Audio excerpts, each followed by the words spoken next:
Okay, it's recording now. So welcome Rachel Brathen to the Meditation Magazine YouTube/podcast/interview thing. Welcome. Yeah, thanks for having me. This is exciting. Yeah, it's exciting for us too. Giovanna's been following your podcast for a long time. Yes, it's definitely really helped me the last few years in terms of anxiety and like my mental health journey. So it's really like so surreal to be able to have a conversation with you. Thank you for your time. We really appreciate it. Oh, for sure. Thanks for listening. That means a lot.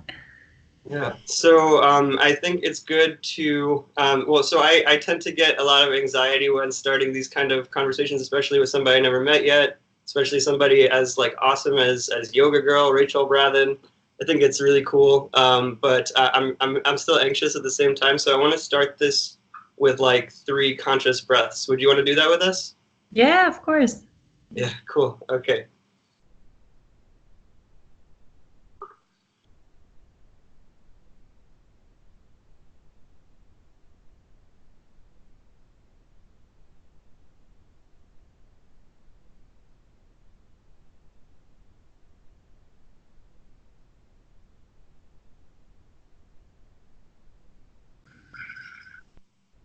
There we go. I feel more centered. So I think it's also good to start with some introductions because we've never met. This is our first time talking. I think we started talking about 3 minutes ago or something like that. So I'll start. I'm Kevin. I started Meditation Magazine about 8 years ago or something like that online, and we just had our first national issue. It's in stores and across the country, Barnes and Noble, Whole Foods, all that kind of stuff. I started meditating because I had a lot of anxiety and depression in college, and it's been something that changed my life, and that's why I sort of dedicate my life to helping spread that as much as possible. How about you? Yeah, I was very fortunate that I have family members that introduced me to meditation at a time in my life when I really needed it. I was about 15, so yeah, almost 12 years. And yoga also, but meditation was really like the first sort of spiritual practice that I found that really just helped me navigate my anxiety, especially through those teenage years that are always kind of turbulent when you're finding just yourself and your rhythm in life. So yeah, I've also recently, like in the last few years, really been able to recover from a lot of eating disorders and stuff like that through yoga. So just being able to love my body and accept it for what it is, like yoga has brought me a lot of beautiful gifts as well. So yeah, that's really what we're trying to just spread through our magazine, and it's been a crazy ride so far. Yeah. What about you, Rachel? Do you want to introduce yourself? Yeah. I found meditation in a similar way, or actually I found meditation before I started practicing asana, or the physical part of yoga. So it's been a more essential part, I think, to my overall well-being than the physical postures. But it's, doesn't look as exciting online. People tend to gravitate toward the physical aspect of yoga. And I think the meditation is essential. Yeah. Without it, we're not really practicing. So happy to be here and talk to you guys. Yeah. It's nice to hear that. Actually, I wasn't sure, about your relationship with yoga and meditation, whether you were leaning toward yoga or meditation. But it's interesting to know that you started with meditation. How did you get started in that? Like, how old were you, and what was going on in your life that drove you to that? I was, I think, 17. So I was going through a really turbulent time in my teenage years. My whole life had been kind of turbulent, but especially teenage, like from 12, 13 up until 17 was just pretty awful, like really, really dark, didn't really have any sense of direction, didn't really feel happy ever, was really depressed, drinking a lot, doing a lot of regular teenage stuff, but mine came with this sense of darkness that I just didn't know how to escape, really. And it was actually my mom who tried to really push me to go to a meditation retreat. She had been to one at this beautiful retreat center in Sweden, where we like 3 hours from where we lived at the time, and it had helped her. And I could kind of see a shift in her finding those kind of holistic tools. And it's not just a meditation retreat; it's meditation and holistic therapy paired. So I gave it a go, and I was, 17. I'd never been to a yoga class, never heard about meditation, I didn't have any relationship to that kind of, practice at all. And I remember I was on the train going to this place. I was supposed to spend seven nights at this place. I'd never been in my life. I didn't know anybody, and panicking completely, like wanted to turn around, didn't want to go, but I was on this train, and then I jumped in a cab to go to the center, and halfway there I changed my mind, and I had this almost like near panic attack where I said, hey, actually just turn around, like bring me back to the train station. This is not for me. And this guy, this cab driver, this angel in disguise, he just pulled over to the side of the road and just calmly kind of turned around and looked me in the eye, and he said, hey, I've seen a lot of people go to this place. Like I've driven a lot of people there, and everyone is always really happy that they went. So how about I give you my phone number, and let's just go there. And if you change your mind later today or tomorrow, like just call me and I'll get you. And that was like what pushed me over the edge to actually go. So I was like, okay, because I felt like I had an out, through this guy. So he dropped me there, and, it completely changed my life. And I'll always remember him as sort of this savior, that kind of helped me along the way, like a little angel. It was, super special. Wow. You're lucky you found that cab driver. I think he was meant to be there. Yeah. So since then, what has your path been into the yoga and meditation life? Yeah, it's been a pretty long, interesting, I think, journey. So the first kind of meditation I was ever introduced to was not, Vipassana style or TM or anything that, keeps you seated quietly. But my first introduction to meditation was through Osho style meditation, so dynamic meditation specifically, which has been my sort of anchor for the past, oh my God, it's going to be like 15 years. I feel old when I say that. But those kinds of meditations where you move your body to get to a place of stillness during those really tumultuous times of my life was easier for me. It was just, I was so new to the practice, of the idea of finding stillness when I was so chaotic, didn't really work. So I like those. We do them in all my trainings and retreats. We do dynamic meditations and Kundalini meditations and meditations that involve movement of some sort. So through there, and then from there, I started learning how to quiet my mind. And then I was able to find a practice of waking up in the morning and sitting in peace. But I wouldn't have had that if it wasn't for the other tools that I was using too. And then eventually, I think, I don't know, a couple of years, like 2 years later, year and a half or something, I had a lot of back pain my whole life. I have scoliosis. I had 2 car accidents. I just had a lot of constant pain in my lower back. And someone told me, you meditate all the time. Why don't you go to yoga? Like if you meditate, you're gonna enjoy yoga practice. And I said, oh, yoga, that's not for me. I'm not one of those yoga people. I can't touch my toes. I'm not flexible. I'm not, I had this idea of, oh, yoga, that wasn't for me. And then I tried it anyway and was lucky to find a teacher that I resonated with, and didn't have that kind of, light bulb, life-changing yoga moment that I feel a lot of people have in their first yoga class. For me, it was a gradual progression of going back and feeling a little bit better in my body every time until it stuck, and it's part of my daily practice now, and it's been since then.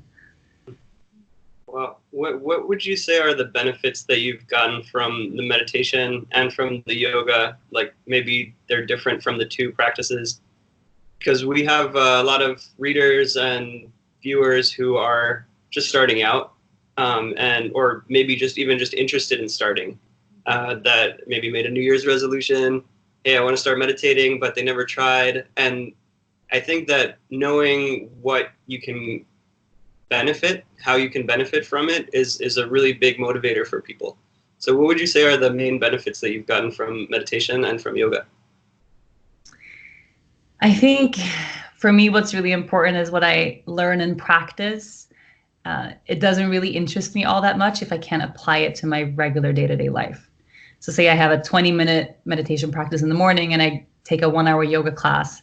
It's really interesting to me, the other 22 hours of the day, how does that make me feel? And can I apply what I'm learning? And for me, the practice of meditation, of knowing how to quiet my mind, or at least grab onto something like a buoy in a stormy sea, kind of, that ability to use that when my toddler is throwing a tantrum, or when I'm frustrated with something, or I'm having a bad day, or I'm feeling anxious, that's when it becomes really applicable to me.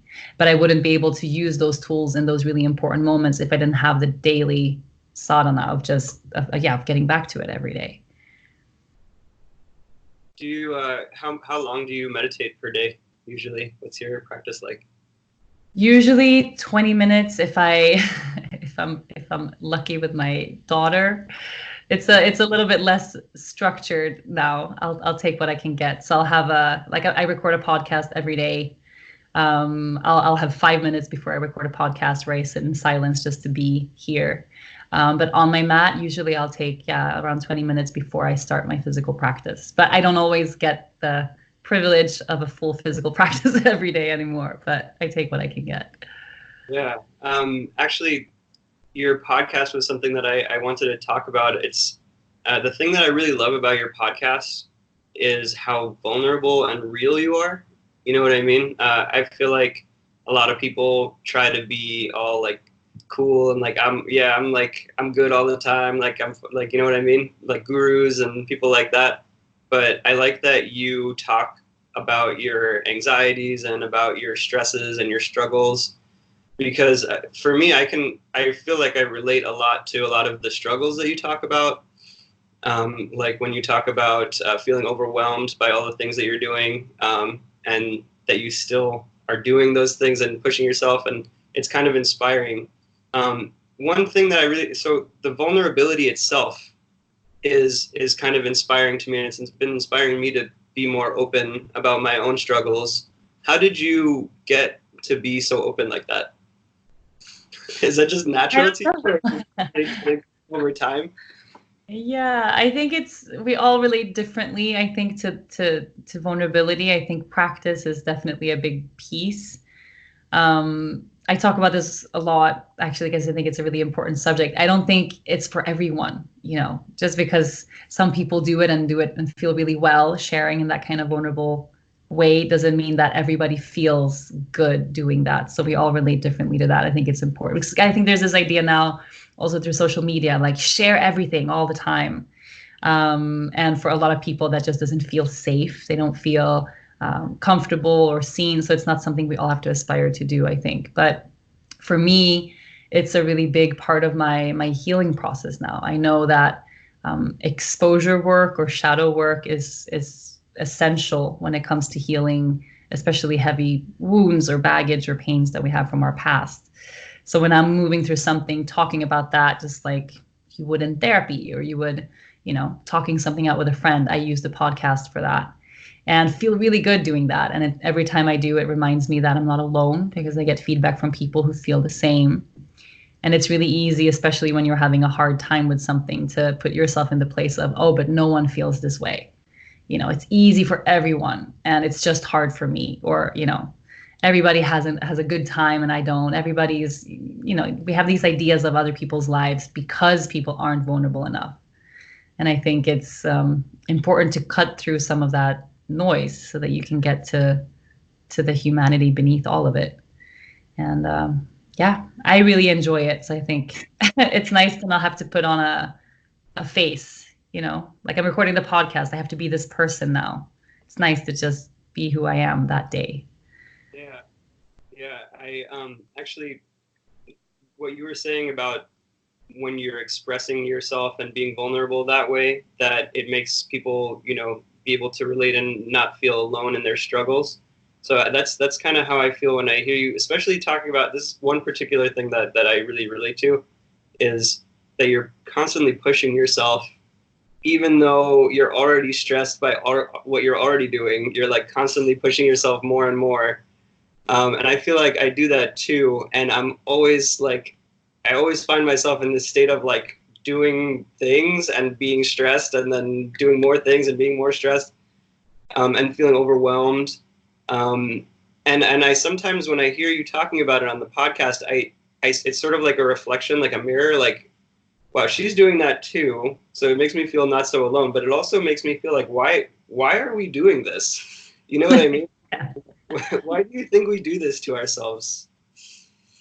I mean, I think we're taught from really young that it matters how we perform, that it matters how we do. I'm super mindful about it already with my daughter. She's not even 3 yet, but how easy it is. Like she draws something, and then I go, "Oh my God, that's so great!" And we clap our hands, and she does this thing, and that, when she's created something or accomplished something or done something specific, then she gets praise. And I'm super mindful to love on her the same in all areas of her life. Like even when she fails at something, or she's making a mess, or whatever is happening, that love is always there. The appreciation is always there. But I think for most of us, especially our generation and older generations, it's been, you got to do well in school, then you'll get a pat on the back. You got to clean your room. You got to be quiet. You got to follow all these rules. And if you do that, you get a gold star.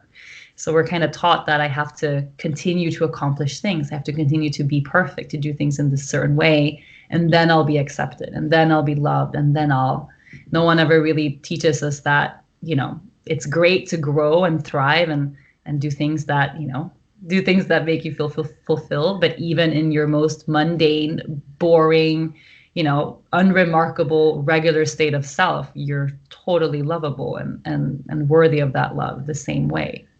And I think that's the struggle we're all trying to get back to, is that memory of that. Like, okay, actually, I don't have to complete all this stuff or do all these tasks or be this big idea of a person that I have in my head. Like I can just sit back and I'm okay like that too. Wow, it's a powerful thing. I feel like a lot of people live that way. And from what I see from you and from myself, I like, we don't seem to live that way. Do you think that it's something that is worth working toward, like to have more of a simple and relaxed life where you're not constantly like trying to achieve things, and you're just like, okay, I can achieve maybe these, 40 hours a week or something like that, but then the rest of the time I'm going to relax, I'm going to spend time with family, like I'm going to enjoy my life. Do you feel like it's worth like relaxing that way, or do you feel like it's better for you as an individual to keep pushing and keep achieving and keep yourself in sort of that cycle of like achievement and stress and overwhelm? I mean, I think it's going to be different for each of us, for sure. I think what's interesting is the internal motivation, So of course, it's amazing to grow a business, to work, to feel fulfilled in what you're doing, to continue to grow, I think we equate the idea of slowing down or softening with stagnation. And of course, the harder you work, the faster you're going to see results at whatever you're doing. For me, I just got to a place where I don't want to have to compromise anything. I don't want to have to compromise my well-being, my health, my ability to feel at peace at the end of the day, because I want growth in these other areas of my life. So I think it's interesting to see, where does the motivation to keep going come from? Because I'll apply that to anything. It happens to be work right now because I have a thriving business and a brand that's growing, and that's exciting. But I'll apply that to whatever project I take on. Like if I had a year to do nothing, I would renovate this house. I would go and do something, create some other weird, crazy project that I would probably put the same amount of energy to and feel the same at the end of the day. So I am more interested in that internal voice that tells us, do better, do more. It's not good enough. Where does that come from? And how can I learn to quiet that voice, or to change that voice, or to at least invite a kinder voice into that conversation as well, so that I can continue to grow, but without, it being at my own expense, which is, I don't know, maybe my constant life struggle. I'm learning still. Yeah. To be able to push forward without having a negative voice driving you, but more of a positive voice driving you, what would be like the positive motivation that you would want to replace that negative voice with? I mean, I think it's important to remind ourselves also, like I talk about this a lot on the podcast, the inner critic or the inner critical voice or the inner judgmental voice, that it has a good motivation too. You know, like we have that inner critical voice there because at some point it served us really well. Like at some point that voice helped to protect us. It helped to keep us safe, helped us make sense of things when we were little. It's just now we're adults and life looks differently, but that voice is still sort of running our lives. So I think anytime I can, you know, especially if I'm hard on myself, like I'm taking a year off from doing teacher trainings and retreats, which is a radical, really strange thing because I've done that for a decade. It's been my life. It's like really my bread and butter, what I do. And then I have that inner critical voice saying, you know, oh my God, everything's going to fail now. Like this whole business you built, what if you take a year off and then in a year, no one wants to come?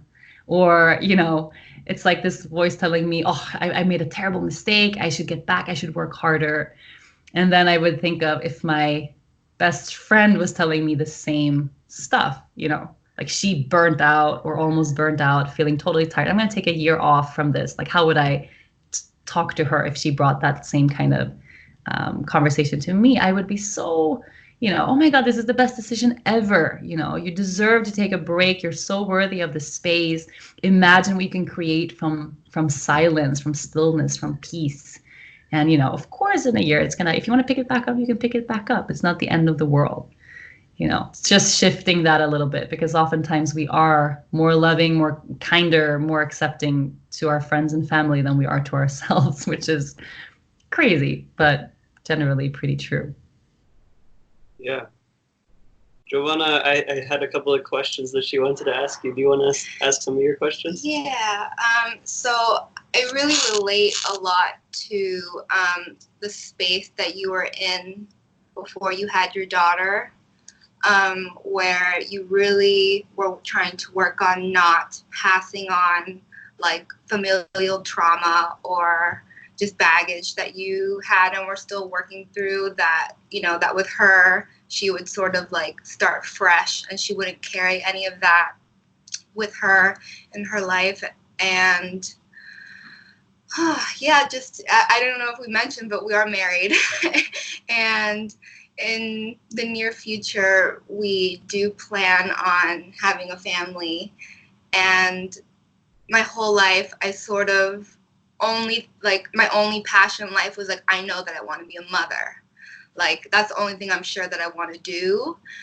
And very recently this year, it kind of felt like a slap, like a good slap in the face from the universe. But I took a yoga class, and then it was like, oh, you know, like you can, this is something that you can do too. Like you can also, and I was like, what? Like, what? Like, that's great. So, and within 2 weeks, I was in a intensive yoga teacher training program, like here in the corner of our apartment. And I started doing work study there, and I was just like, just mopping the floor made me just like so happy because I just felt like I was meant to be in this kind of space, like building this community, like in this way. And just now I have a job there, and it's slowly turning into like a full-time thing. And I have dreams now where I'm just like, but my dream to be a mom and to be a present mom is still so important to me. And now that we're in a part of life where we're like, you know, we're getting there, or we're the part where we have to balance work and family, I really admire the way that you have been able to do that, like maintaining like a healthy relationship with your husband while also spending so much time with your daughter and having a thriving business. And just any insight or advice on that, like that transformation, that part of life where it's just going to be a big change. Yeah, that would be. Yeah. That's a lot of questions at once. I think what's really interesting to me is we tend to sort of the big ideas that we have for what we really want in life, we tend to put it out into the future in terms of, okay, when I get there, when that happens, I have to have all of these things in order, right? I want my life to look in this way, this way, this way, this way, this way. And especially when it comes to having kids, it feels like such a, of course, life-changing thing that we want to make sure we're in the best possible place we could ever be in so that we can receive that life-changing gift, And the cool thing about having babies is that they arrive when they're meant to arrive. And I think whatever lesson we're here to learn, the timing of that is going to challenge you in the way that you're supposed to be challenged. So some people don't have a problem at all with like, oh, I can juggle a bunch of things. Or yeah, this is fine. I can go with the flow.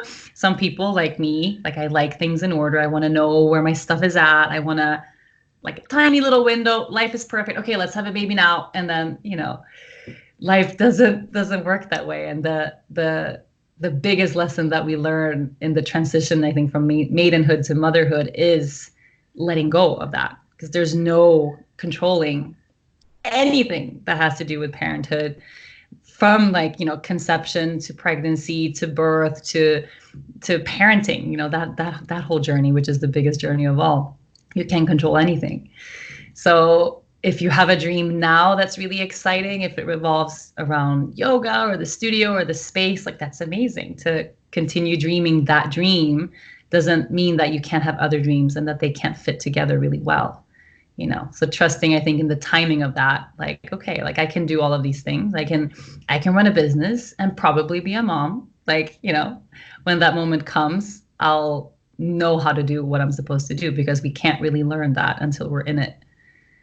So I think less of the anticipation of the challenges that might come then, and more of just living what's totally present and trusting that when the time is there, you're going to be totally ready, because strangely, we are, but we don't know until we're there, which is the hard part. Yeah, it's fun. It's the best. I mean, now it's like you can do anything with a baby. Before I had her, I was like, this is crazy. It's going to turn our lives upside down. Like, of course it did, but like, there's nothing that we're not going to do. It's just more fun to bring her along for all the plans and all the dreams and the trips and everything we have. It's just enhances everything that's already great.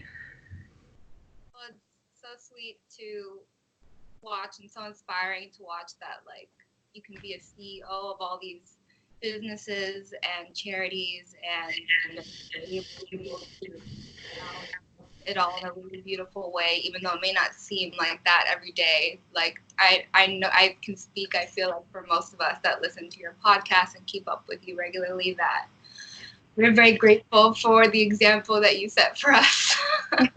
Thanks for that. Yeah. Life is hard, and even when it's beautiful, it's hard, and your lessons are very much appreciated. Thank you. So, Giovanna, you also wanted to ask about social media, right? Oh. Yeah, that's an interesting thing. I don't even. So yeah, I do the Instagram for Meditation Magazine, and before that, I actually did your 30-day. I did it, I think, a year or two ago. I did a 30-day challenge, your Yoga Girl challenge, and that was like panic attacks every day, because I had to publish, like, put myself out there and just like let people see who I was, which is not something that I ever really allowed people outside of my very small inner circle to do. And I feel like at the end of it, I felt so much stronger, and I felt so much more capable and confident in who I was, and like how people either maybe liked me or didn't like me, but like the point was that I was honest with myself and with everybody else. But still, the day-to-day, like the publishing, it's a very anxiety-filled sort of process. And like outside of business, like, because I have to do it for business, but would you say that it's just like, if you could personally, with like not having to do with your business, like, would you say that your life would be healthier and just like happier if you didn't have to be on Instagram at all? Or do you think that there's like a good balance and it can be a beautiful tool? I mean, if I didn't want to be on Instagram, I wouldn't be on Instagram. So that's for sure. I don't feel like it's this thing that's taking over my life and now it runs everything and I'm kind of bound to it, like, at all. I feel, I think maybe in the beginning, maybe my first year or so, when I had this idea of a person I had to be when I was showing this version of myself online, that I had to do everything perfectly. I had to, show myself in a certain way. That was exhausting. And that made me feel like I had to play this role, or, like I couldn't share then if I was having a bad day, because I'm yoga girl. I'm supposed to be having all good days and be zen all the time and meditate and drink green juice and never drink any wine and, all these things that weren't really true about who I am. And I think anything that isn't 100% truthful is going to get exhausting and feel hard and not genuine after a while. So the way I do it now, which is just sharing when I want to share something, just sharing when I have something to say, not trying to take a photo so I have a photo to share, but, oh, wait, I have a topic, I'll write about that. And then I'll find a photo to come along with the story that I'm telling. That's freeing, and that makes me feel connected when I'm sharing. It makes me feel like I'm totally anchored in the present moment when I'm sharing, because it's something from my heart. It's personal. It's genuine. It's there. But for a lot of people, social media is a toxic place. And I go through phases of that too, especially if I'm in a low phase or tired. Or last year, I had a lot of moments where I just felt really overwhelmed. And then I had, in one of those moments, reading a really negative comment or something judgmental from someone else, or, can just bring you down completely if you're not careful or mindful of how you're absorbing the energy of other people.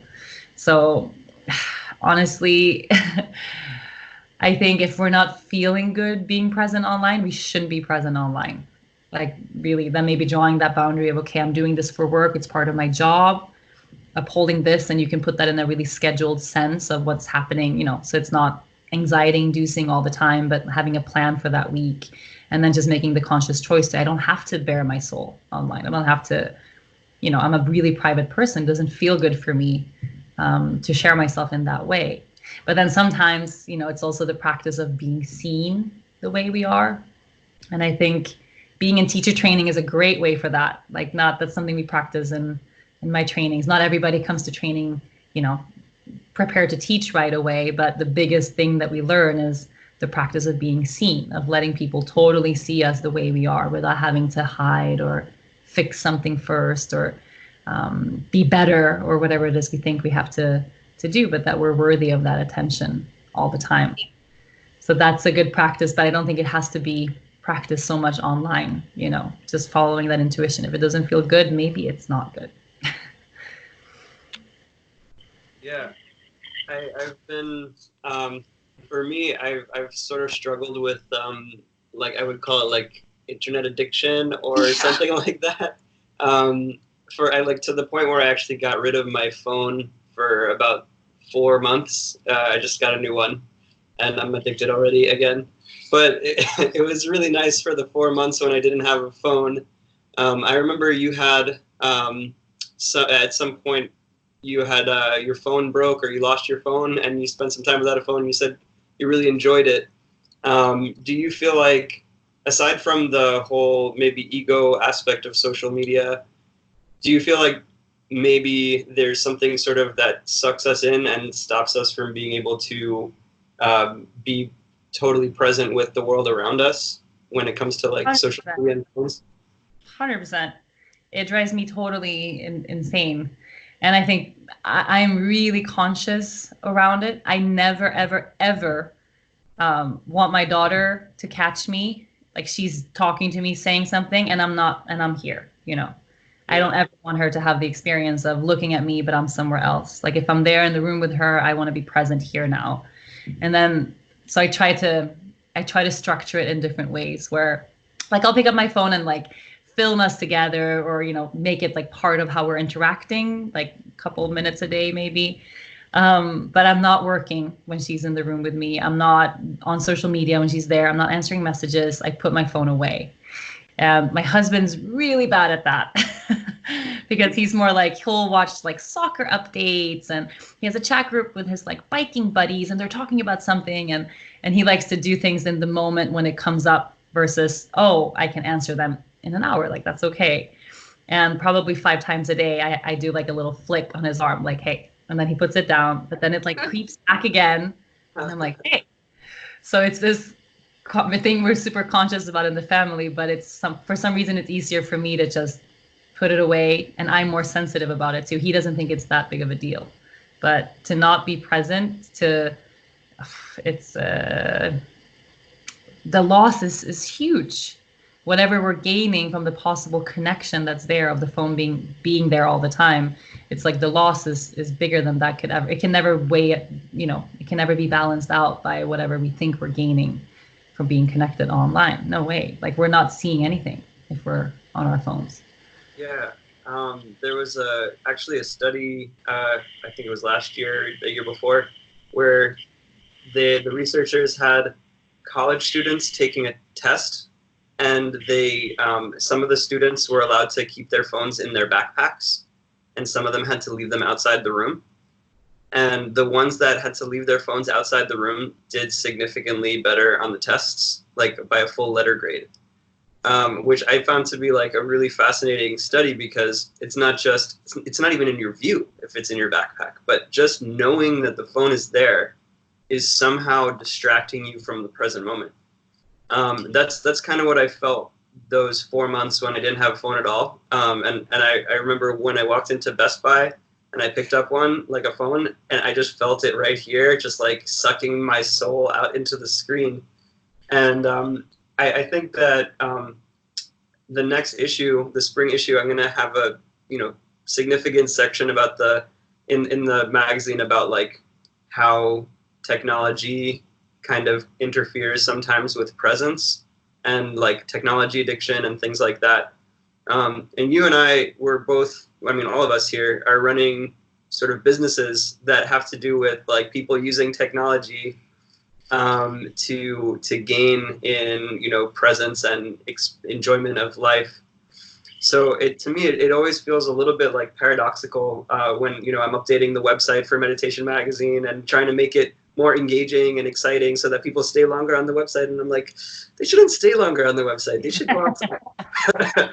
You know what I mean? Do you ever feel like sometimes technology can it is sort of a blessing and a curse, but do you ever feel like sometimes it's like we're going in an unhealthy direction as a society with all this technology that's sort of bringing us more here, almost like more in our heads, but sort of like an extension of our minds rather than being here? You know what I mean? Yeah. I have that paradox too. We have a big online platform, yogagirl.com, with yoga videos and meditation videos, and at the same time I'm telling everyone, don't do your yoga online. Like, go to a real life person. Make sure you have a teacher, make sure you have a studio, make sure you have a community of people that you see in person, and then let the online yoga be your addition. Like, let it supplement that, so that when you're traveling, when you don't have time to get to the studio, when you're home and your baby's sleeping, or super convenient. But a lot of people out there, I continue to meet people who've only ever practiced yoga through something online. And it can be a great thing. You're in a small town, maybe there isn't a yoga studio there, maybe you don't have a teacher. Of course, like in a lot of ways it's amazing. But if you live in a city and you have the potential of supporting a local yoga studio, but you're not, because you're home and you're using YouTube or yogagirl.com or whatever it is, you're missing out. Like, you're totally missing out on something that for me is the most important part of the practice, which is the community. And the community online, it's not ever going to be the same as the person that you look in the eye and touch with your hands to say hi, that real, genuine, in-person connection. And people are missing that, because more and more everything we need, we don't even have to pick up the phone and call a restaurant to have our food delivered. We just use an app for that. We don't interact with people anymore. And it's convenient in a lot of ways and terrifying in a lot of ways too, I think. And I hope the trend for yoga meditation, even though it's going in this kind of AI direction where we'll have this sort of artificial yoga teacher hologram in the room with us telling us how to put our hands in down dog, like that's happening. I hope the trend turns and it becomes more of the in-person experience again, because people out there need teachers. They need friends, genuine, real in-person friends and teachers to give us advice and hold our hands through stuff. We don't need more Facebook friends. Yeah. So I hope it turns that way, but that's not looking like it. Right? It seems like we're going into sort of like a dystopian future. Sometimes it seems like we're going toward this like dystopian techno future, something like that, where it's like we're all just kind of in the computers, sort of something like the Matrix, but kind of we're just getting there right now. And like sometimes a lot of people think about like the future as either utopian or dystopian, like one or the other. You know what I mean? Like it's going to be either like really bad or like really awesome. To me, I kind of see it as like there's sort of pros and cons to things, and there's going to be benefits and downsides, and we're kind of already living in a future where we have these technologies where we're talking to you here from New York in Aruba, and there's like awesomeness to that. But then there's also these downsides of getting sort of sucked into the technologies. So I don't know. What do you think for the future? Do you think it's gonna be like a problem? Do you think we're gonna turn it around, or do you think it's just gonna get more and more technical and just it's gonna be something sort of both good and bad? I don't know. I have a lot of hope for the future. I go into these moments where I feel, like there's too much suffering. There's too much crazy stuff happening in the world. You can't take it all in. But then I spend, 5 minutes with my baby girl and I feel like, no, it's all okay. So I think it depends on, I think it's really important because we have this big world view of we can reach anybody at any time. We're also connected. But what really matters in terms of changing the world and making it a better place is how we feel, how we treat ourselves. Are we taking care of our inner space? Because once we do, we are going to take care of the outer space. It's just 100% that way. When we feel like crap, we're going to treat the world like crap. Other people, we're not going to recycle. We're not going to think about the earth. We're not going to think about, focusing on being kind to other people because we don't know how to be kind to ourselves. So I think that if this sort of technology and all of this, if it helps us feel better, which for some people it does, like definitely there's a lot of positives to this, then it's a good thing. But eventually it tips over to this thing that we can't control, where we're not here, we're missing out, we're losing things because of it. I would love to see the next generation be this totally earth, like barefoot kind of, like we're growing our own vegetables now because we can't sustain our lifestyle in any other way. Like it has to be that way. I would love to see that kind of transition for our future where maybe it's not growing in that exponential, way through technology, but we have to go back to the grassroots of just regular life. I don't know. That for me feels like utopian, but probably in other people's mind, it would be going backwards. But I don't know. I think simplicity has to be a part of where we're going, or it's not going to work. Yeah. So is that how you're living now? What's your life in Aruba like now? Now that you stopped doing the yoga teacher trainings and things like that, what's your life like now daily? I mean, I'm like 11 days into the new year. So 2020 for me was really my, I have only one retreat this year when I normally have 25 weeks of groups. So it's a huge change for me. And I'm basically baking and cooking and doing yoga and, spending a couple hours a day doing the day-to-day work that I do without feeling any kind of pressure.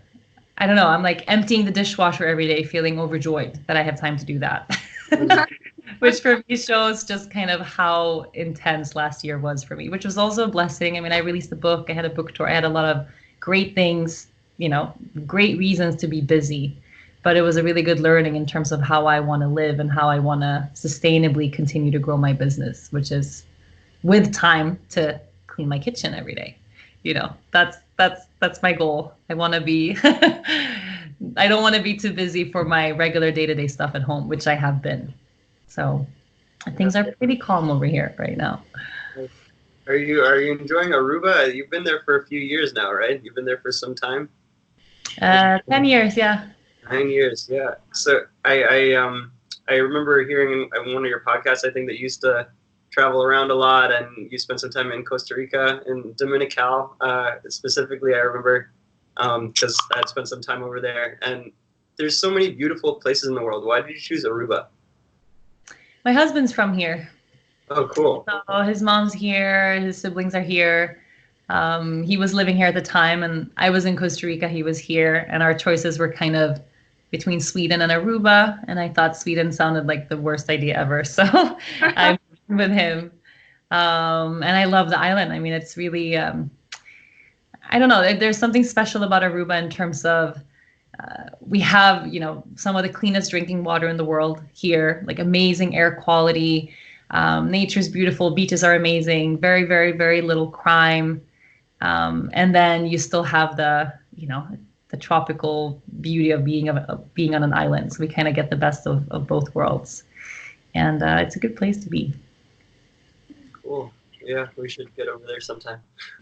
Yeah, it's an easy flight for you guys. Yeah, it's not too far. It's just been like super busy with the magazine launch and everything. Next time I'm from Miami, so next time we're in Miami, or one of the next times we're in Miami. Yeah, we could hop over. Yeah. So do you have any interesting plans for the future? Or are you just settling into your new quiet life?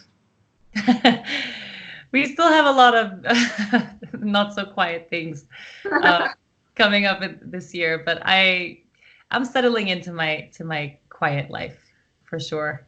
A lot of my focus this year is on Yoga Girl Foundation, which is a new foundation that I launched about a year ago now. We're building a family justice center here in Aruba, so we have a lot of work to do in terms of helping children that have suffered abuse. It's a really, really a cause that's really close to my heart. So a lot of focus on that for sure. And then I'm kind of writing another book. I'm doing some little things that I know will turn into big things, but I'm focusing on just being right here, right now.